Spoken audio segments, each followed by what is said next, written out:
think so. Hey everyone, good morning. Welcome. My name is Michael Tomasetti here from Back at You, and I'm joined by Olivia Wehling from Remax Integrity. Good morning. Good morning, everyone. So this is part two of our series here. We'll see how many parts we do, but this is just about addressing COVID-19 and the real estate's response, the real estate industry's response. And we have Olivia today from Remax Integrity. So Olivia, can you just tell me a little bit about yourself and maybe your real estate background? Yeah. I work for Remax Integrity in Oregon, so we service pretty much all up and down the I-5 in Oregon. I actually live in Seattle currently. My husband got a job there about 2 years ago, and I was already working for Remax.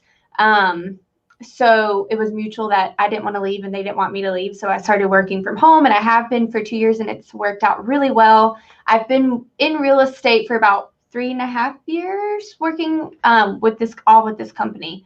Okay.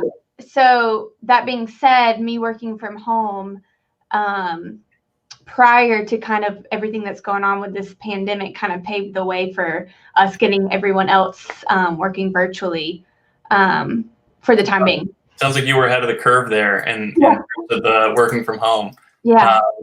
That's great. And I think as a lot of us here have tried to adjust to start working from home now, and what does that mean and how has that affected our business, specifically for real estate, right? I guess I want to just ask you, how has the coronavirus impacted Remax Integrity? Are your agents getting nervous, and what have you done to help soothe them or help sort of, ease those concerns? Yeah, definitely everything is so uncertain. Definitely some worry and some fear there. But we still have agents that are doing deals, and Oregon's a really great market overall anyway. So we are, yes, business has slowed down a little bit, but we are still seeing people doing transactions and still going about business as normal as it can As be. best as you can, yeah. Yeah. But we really, when things kind of first started happening, we immediately started putting systems in place for when it did kind of turn how it is right now.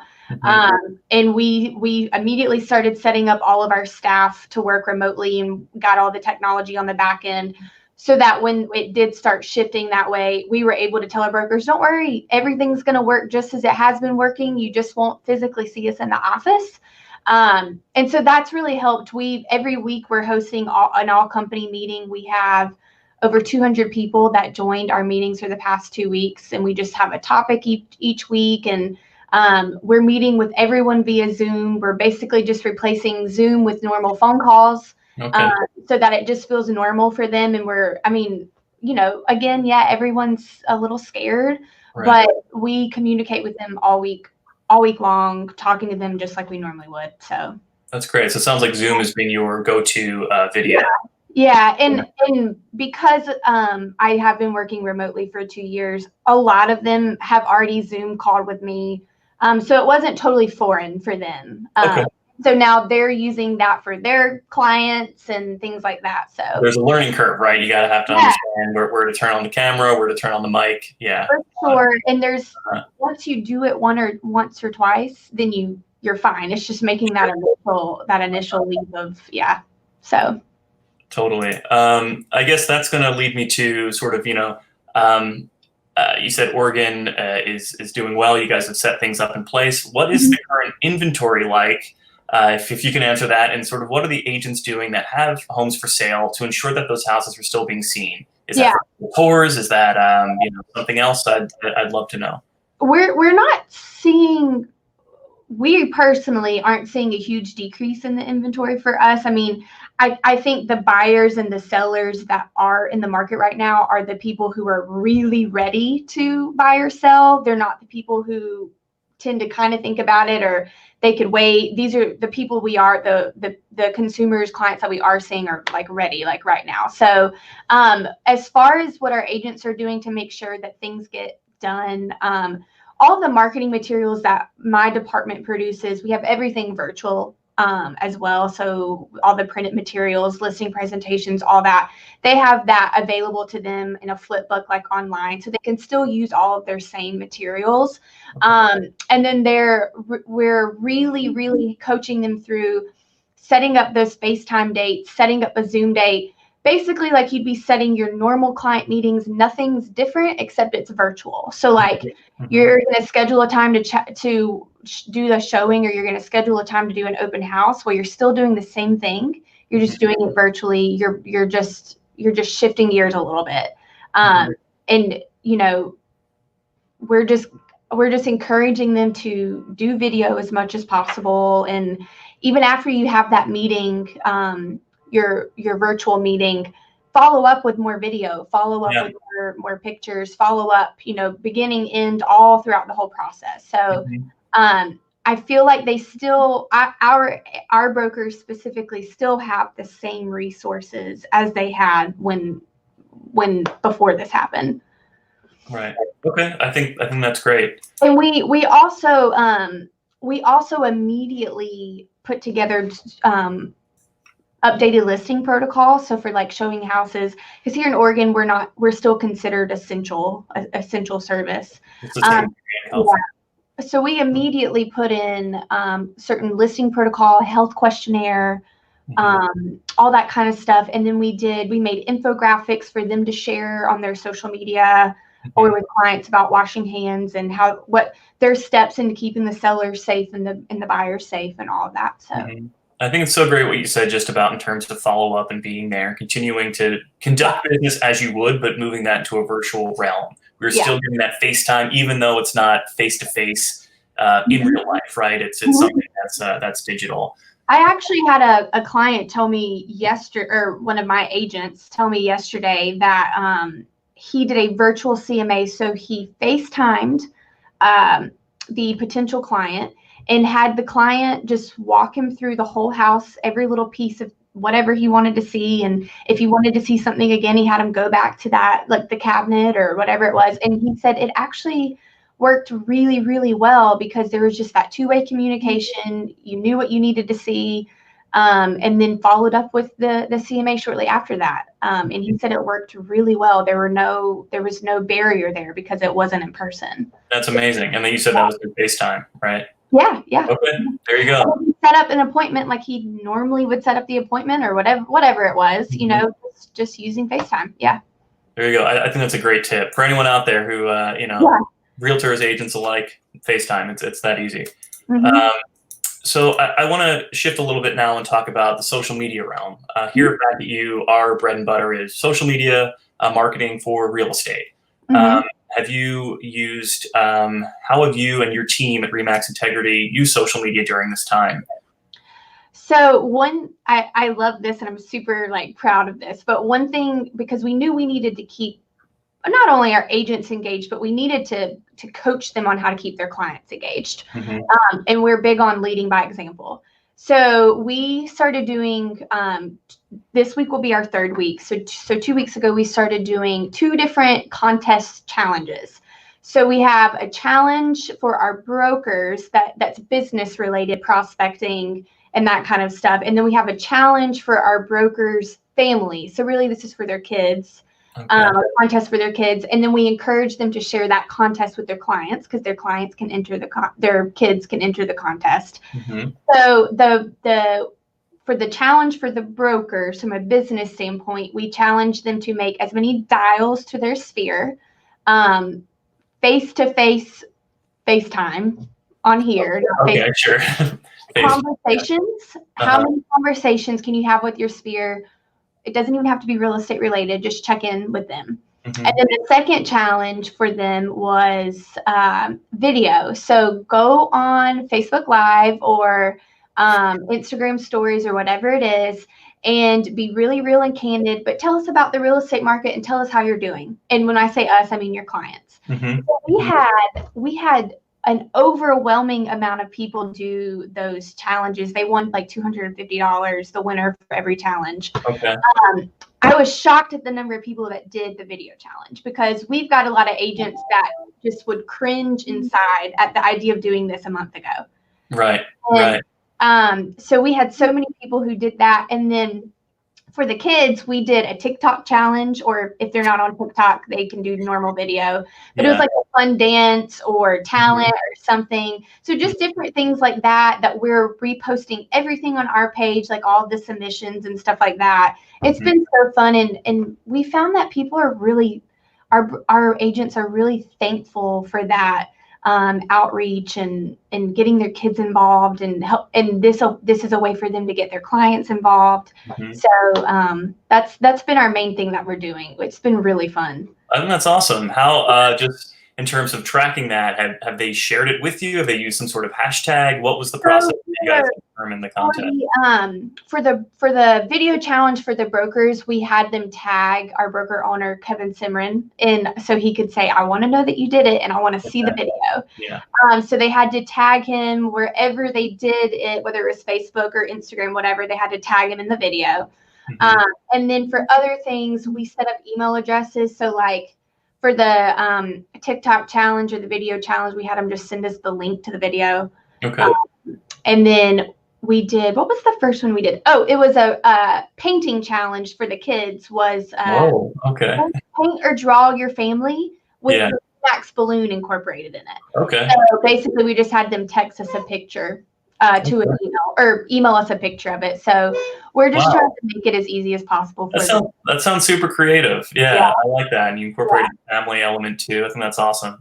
Yeah. I think one thing that you said too that I want to point on is like the fact that people maybe even 2 or 3 months ago might have been very hesitant to put anything online in terms of video, maybe even doing like a TikTok challenge or something. That was something I know in terms of I do the video component here for marketing for Back at You, that has I've come up against a wall sometimes of people being like, I don't look great, or I don't have the right lighting or the right equipment. I can't put myself on camera.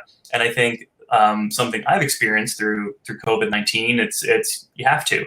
And once you become comfortable with it, it's not as big of a thing as you maybe thought it was.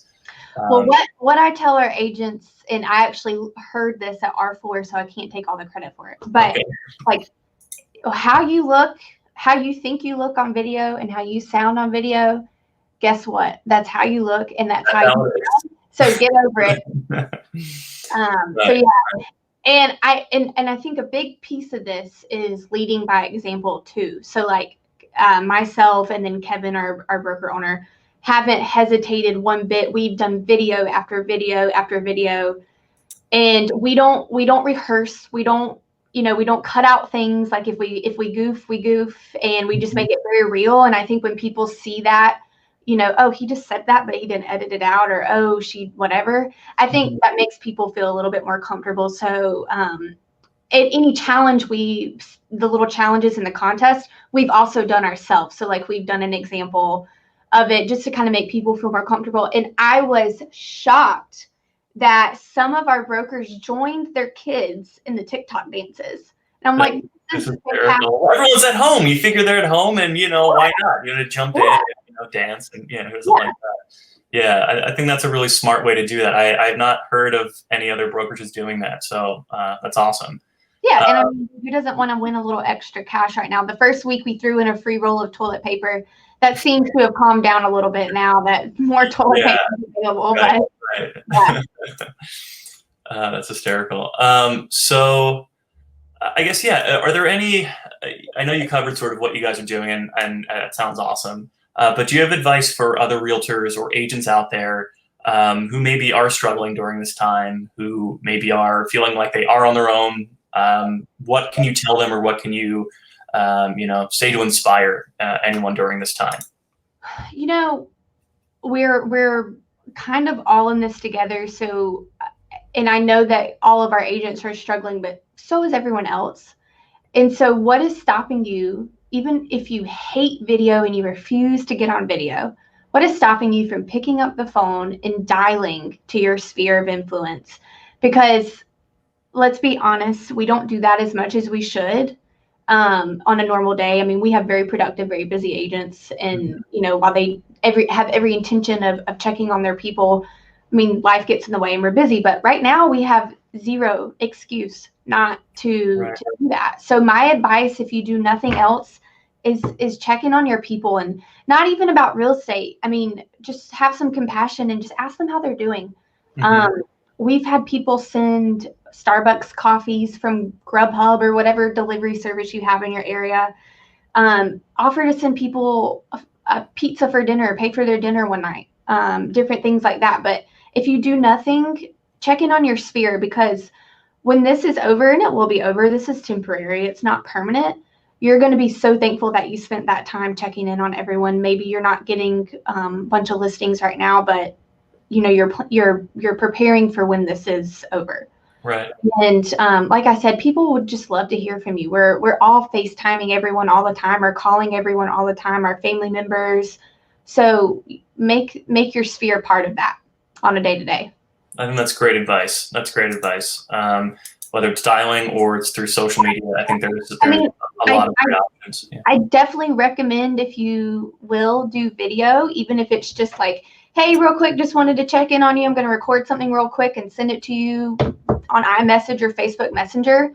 That'd be awesome. Even if, you know, whatever. Even if you don't want to blast it out, you know, on social media, never everyone you can do more of a personal thing. Yeah. I think that's really great advice, Olivia. And I think also something you said, again, it is temporary. You have to remember that. And, you know, real estate has deemed to be an essential business. So, you know, stay the course, everyone out there. I guess lastly here, in terms of Remax Integrity, are there videos people can watch? Can you tell us where we can find out more about you, about what you guys are doing? Absolutely. Yeah. So our Facebook is just Remax Integrity Oregon. And the same thing for Instagram. I believe there's a couple of other Remax Integrity franchises. So if you just put in Oregon, you'll find us. Okay. Yeah. Awesome. Olivia, thanks so much for joining today.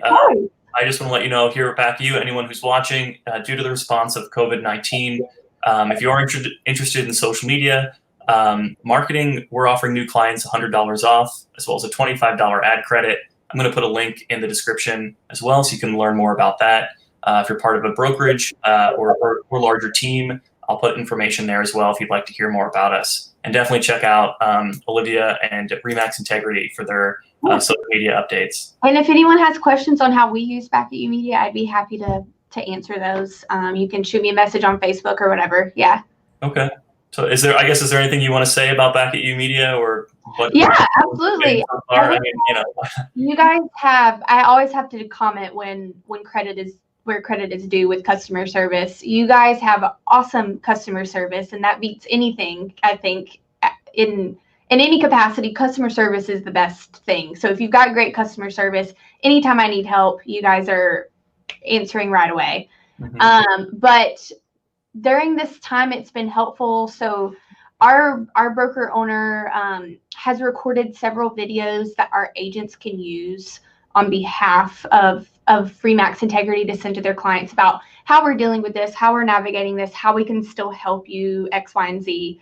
And so with those folks that use our social media service that we use Back at You Media for, we've been able to push that content out for them because you know, they obviously use that service and everything. So it's been helpful for us to be able to push like our own content out and things like that, especially during this time. So right, I think it's really easy for brokerages to, you know, post, whether it's a listing or one piece, to multiple agents' platforms. And we also have video now too, so you can upload video and publish that. So that's it's a great time to do it. And also, let me just say, Instagram has now been connected. I know I'm getting excited, but Instagram integration is I am so excited about that. I'm sure I'm sure your people Back at You have told you that I've probably been hounding them for about a year now about Instagram, and I'm so excited about that. That'll be a game changer. So yeah, we're super excited. So Olivia, thanks. This has been awesome. Stay safe out there, stay healthy, and thanks so much for joining me today. Thank you for having me. You got it. Have a great one. Have a good one. Okay. Bye-bye.